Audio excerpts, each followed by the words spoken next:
मुअज़्ज़ज़ दोस्तों, 1947 से 1960 तक पाकिस्तान कैसा था? आपको ये सुनकर हैरत होगी।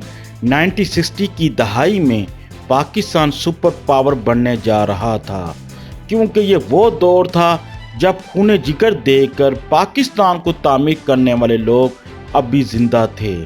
इसलिए पाकिस्तान ने बहुत कम वक्त में ऐसी कामयाबियां हासिल कर ली थीं जो एशिया के किसी मुल्क ने हासिल नहीं की थीं।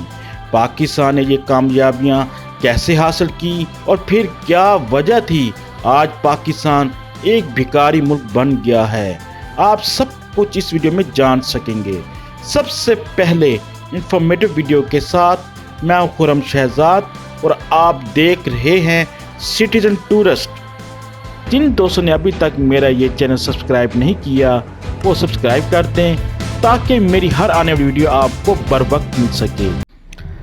मुअज़्ज़ज़ दोस्तों, 1960 में पाकिस्तान को दुनिया से आगे बढ़ता देखकर न्यूयॉर्क के मुसलमान कराची मुंतकिल होना शुरू हो गए।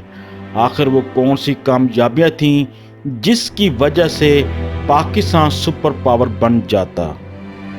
नंबर 1, 1960 की दहाई में पाकिस्तान ने एशिया में पहली मर्तबा प्रिंटिंग कॉरपोरेशन की बुनियाद रखी और नोट छापने वाला पहला एशियाई मुल्क बन गया। नंबर 2, पाकिस्तान ने कॉटन की पैदावार को बाकायदा इंडस्ट्री का दर्जा दिया। इसी के टेक्सटाइल प्रोडक्ट्स के कारखाने भी लगाए गए। पाकिस्तान ने गैस की दरियाफ्त के लिए अपने लोगों से तरबियत दिलवाई और सुई के मकाम पर गैस के ज़खायर निकाले गए।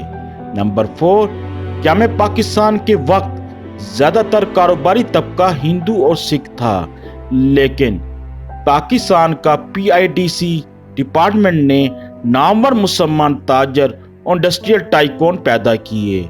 नंबर 5, आम लोगों को कारोबारी सस्ते कर्जे और इंडस्ट्रियल रोड मैप दिए गए।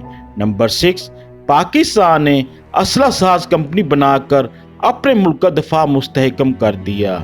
नंबर 7, पाकिस्तान ने तरबेला और मगला डैम तामीर किए और वापडा बनाया।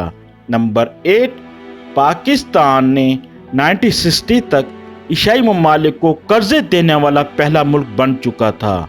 मुअज़्ज़ज़ दोस्तों, 1960 के बाद पाकिस्तान में डिक्टेटरशिप, खानदानी सियासत और करप्शन ने पाकिस्तान में तरक्की का ढांचा और वकार छीन लिया और हमें एक भिखारी मुल्क बनाकर रख दिया गया है। जिन दोस्तों ने अभी तक मेरा ये चैनल सब्सक्राइब नहीं किया वो सब्सक्राइब कर दें ताकि मेरी हर आने वाली वीडियो आपको बर वक्त मिल सके।